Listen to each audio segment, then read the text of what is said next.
Greetings and welcome to Career Insider TV. My name is James Mable and I serve as HCC Director of Career and Job Placement Services. Our new podcast focuses on bringing to you stories of HCC alums and other professionals in the midst of pursuing their careers. Our guests come from various points in their careers, from those just starting all the way to seasoned professionals working on career number 2. All of us could use words of encouragement and advice in our own career pursuits, and so this is why we're excited to bring to you these career stories. You can always rewatch our shows at hccs.edu/podcasts. And our guest today is HCC alum Waleska Rivera. Hi, James. Welcome. How are you doing? I'm good, thank you. Thank you so much. It's a pleasure to be here today. Yes, so we're going to have a conversation about you and your career story. Okay. And first, tell us about where you're from. Yeah, so I grew up in Houston. I actually am from Honduras, but I moved when I was about to go to high school. So I grew up in Southwest Houston. I, went to Westbury High School as well. And Wow. So I've been here pretty much, half of my life, here and there. So, what was that transition like, coming here at an early age, transitioning Yeah. into United States culture? What was that like? It was, I would say it was a little bit difficult because I had to learn a new language. I had to, pretty much learn different cultures as well. But it was, over time, I think because I was young, it was easier for me than other people that are a little bit older. But I had to, besides just learning a new language, I had to, of course, get used to, the schooling system here. It's a little bit different as well. So it was hard, but I did it, so anybody else can do it. Yeah. Okay. Well, so how did you come to the decision to go to college? I think I was influenced by family. So mainly my mom. I was very influenced by her. She always wanted me to go to college. So I feel like she helped me a lot. Not only her, but also my high school. Of course, like career counselors, and we went to different, career fairs. We visited colleges, different campuses around Houston. So you were participating in career services in high school? Yes, definitely. I was very close actually to the counselor. So Okay. I, of course, whenever we had the opportunity to visit campuses around, the Houston area, then I would always participate. And I just always wanted to be, there because I'm like, wow, this is a really nice, campus. I want to be here. So I feel like I was influenced by school and family as well. Okay. So when did you go to HCC? I went to HCC. It was I graduated high school in 2010. So I took a year off. So I started, I would say, to 2012 to 2014. Okay, and so Yeah. what was HCC like? Which campus did you attend? I went to different campuses. Okay. When I started in 2012, I still didn't know what I wanted to do, right? I just wanted to focus on my general courses, so that's all I wanted to do. I do know that I took more than I should have because I was still confused. I didn't know what I wanted to do career-wise. So I, went to different campuses depending on where I worked, whatever was closest to me, whatever it was, or different campuses just have different classes at different times as well. So whatever Yes. was best for me at the time, it was a great experience, I guess. Well, what did you do for work while you went to school? When I started at HCC, actually, I met someone. It was a mentor through friends. That she's the one that helped me out getting into human resource. So when I went to HCC, I also, worked at the same time. So I started working in 2013. So it was like my last 2 years at HCC. And I still didn't know what I wanted to do until I met this person, and she kind of guided me into, well, if you don't know what to do, maybe, you can, try human resources. Why don't we do an internship?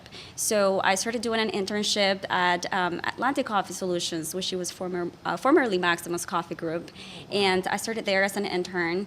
I would say intern/temporary employee because they didn't know, for how long they were going to keep me there for. I started working there as the HR assistant. And I eventually moved up over time, and then that's when I said, this is what I want to do. And I was determined. I already had all my classes that I needed at HEC, general courses, and that's when I decided to go ahead. I need to do something about it.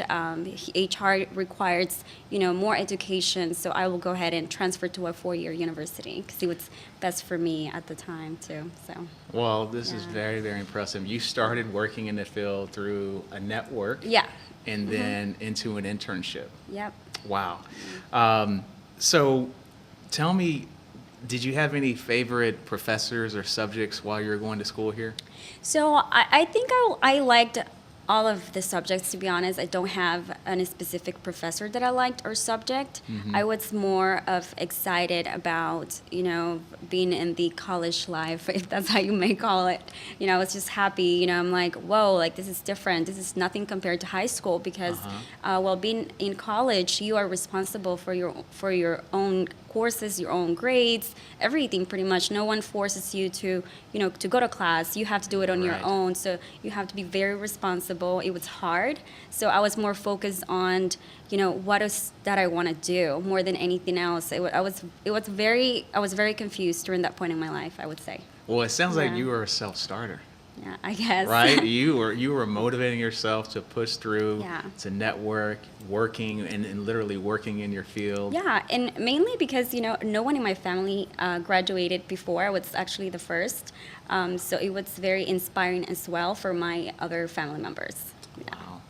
So I know that you transferred after HCC. So that is sometimes not easy. Going to school at HCC and then going to a university and then adjusting to a new culture, a new environment. Talk to us about that. It was difficult. I was, again, I feel like I was influenced by friends as well.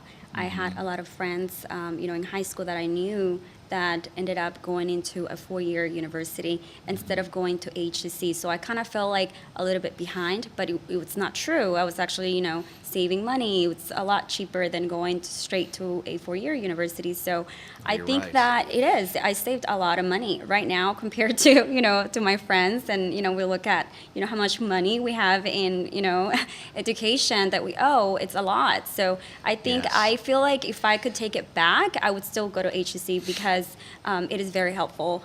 It's cheaper and I saved a lot of money. But the difference between HCC and moving into a 4-year university, I feel like it's very similar, but the courses for me were a little bit more difficult because they focused in HR, because they focused in the field that I didn't really know much about. So it was a little bit harder in that way because when you're done with your 2 years at HSC, then you have to focus on your actual career, Your core.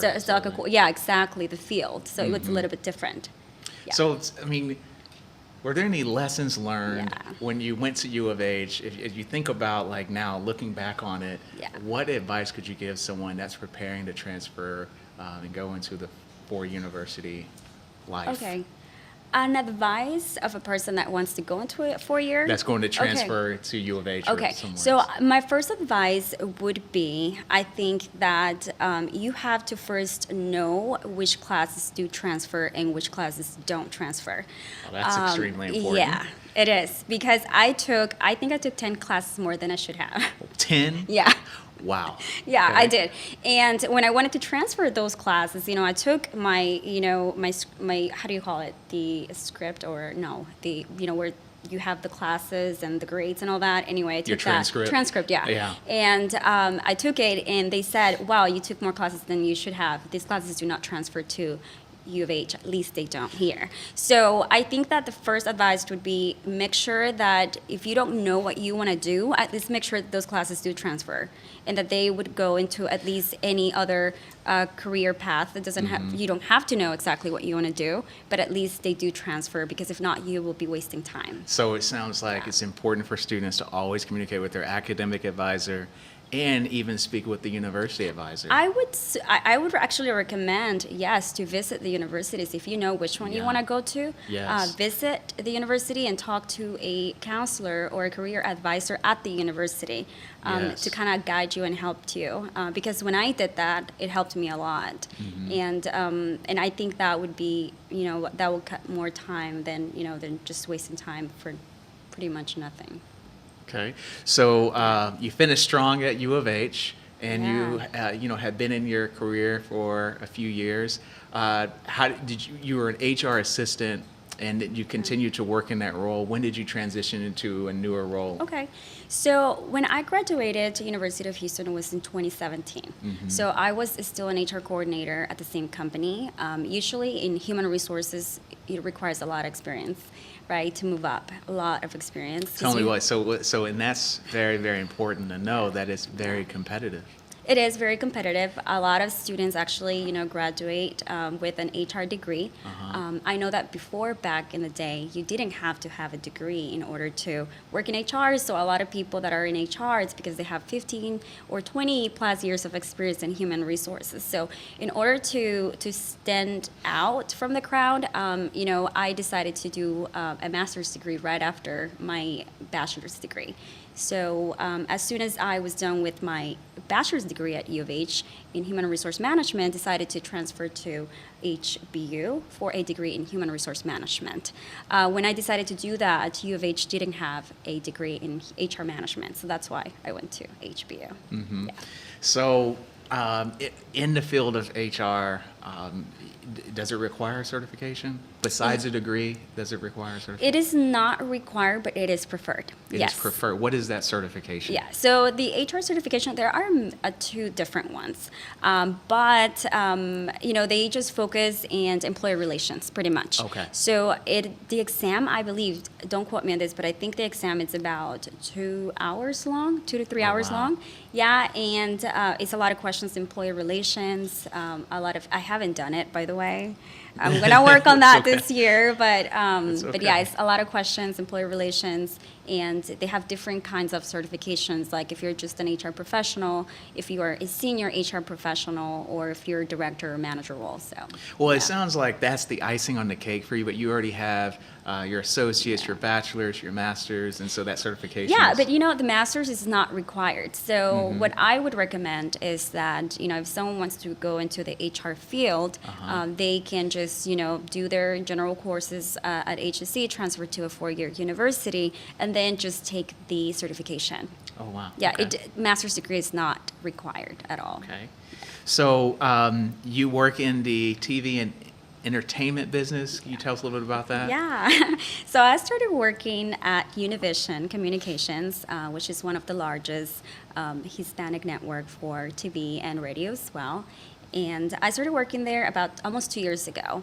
And, I just decided to apply and just went for it. And because I already had some type of experience, I was, I had my bachelor's degree and I wanted to pursue a master's degree. They were aware of that, they hired me on. So it was very exciting. I learned a lot. I basically grew up watching Univision since I was little. So I was very familiar and connected with the station because I've always watched it. I knew what it was about. I heard their radio stations here locally. So it was an easier transition, I would say, from manufacturing to TV. Yeah.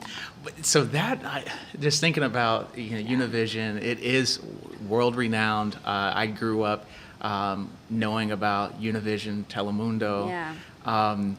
You said you got hired. It was a simple process. You applied, but I'm sure many people applied. So why do you think you were selected? I think that, again, because I was connected. I would say that, after when I was doing the interview, when they explained to me why, again, that's a question that almost every person asks you. Why do you think you are the qualified candidate, or why are you the candidate? So when during that interview process, I know that I said, I feel connected, I feel like I'm home, like this is family, because I've grew up with it.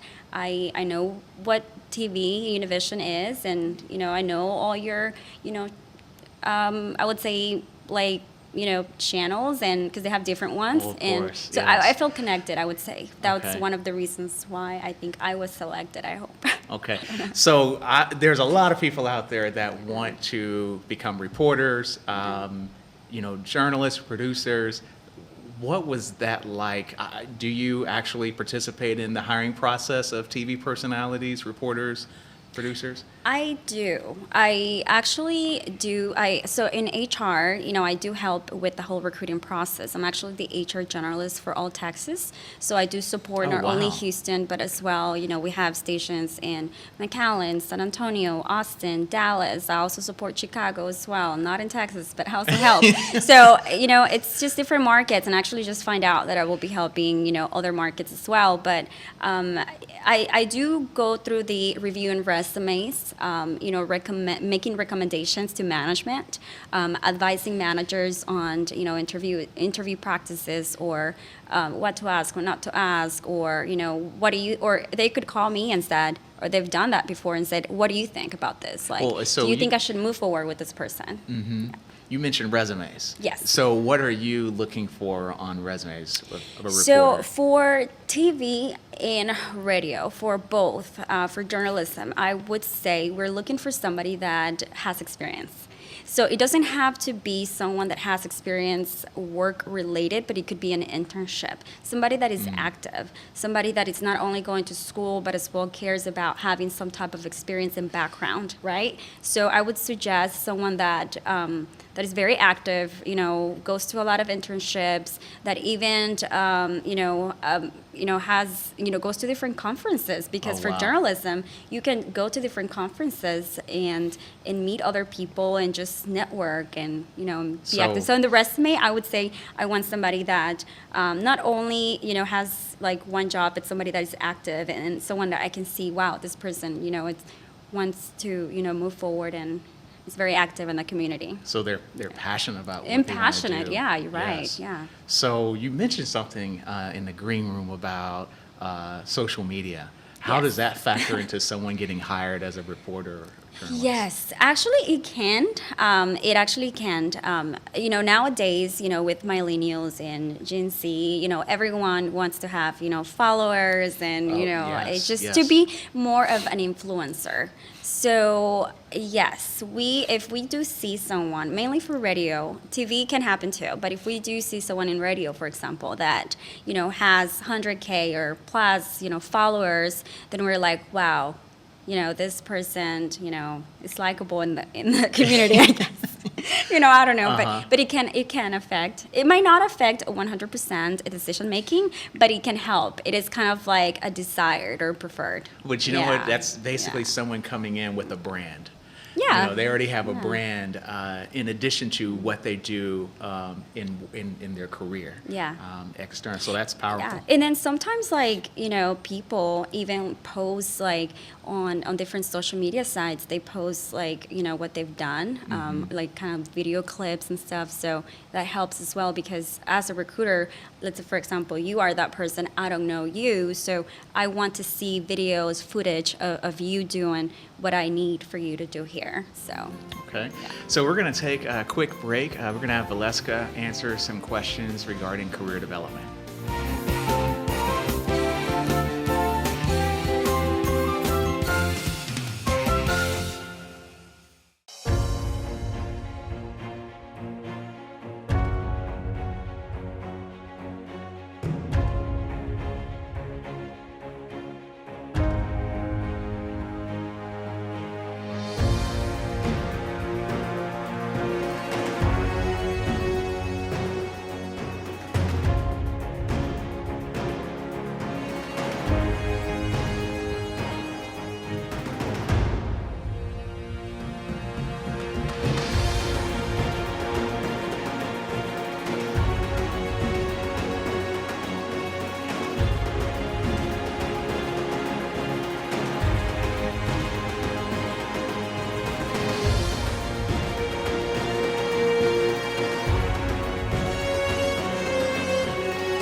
I learned how to cook from my grandmother in the mountains of Oaxaca.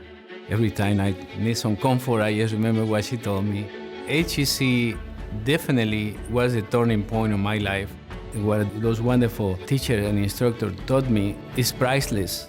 I have won many awards and worked in many restaurants. HEC was the window which opened the opportunity for me. for this wonderful city. They have given me so much. I will thank you from the bottom of my heart.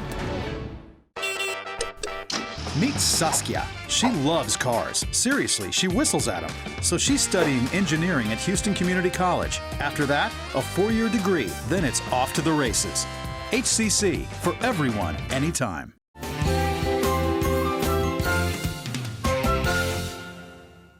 And we're back with HCC alum Waleska Rivera. So Waleska, I have some questions / statements that I want you to kind of answer or give some tips to our job seekers. Okay. So one of them is I applied for the job 3 weeks ago and I haven't heard from the company. What should they Okay, do? so I guess that if you haven't heard for a company in a while, that's bad news, right? Of course. But I feel like you are the one that needs to, stay on top of it because you're the one interested the most than anybody else.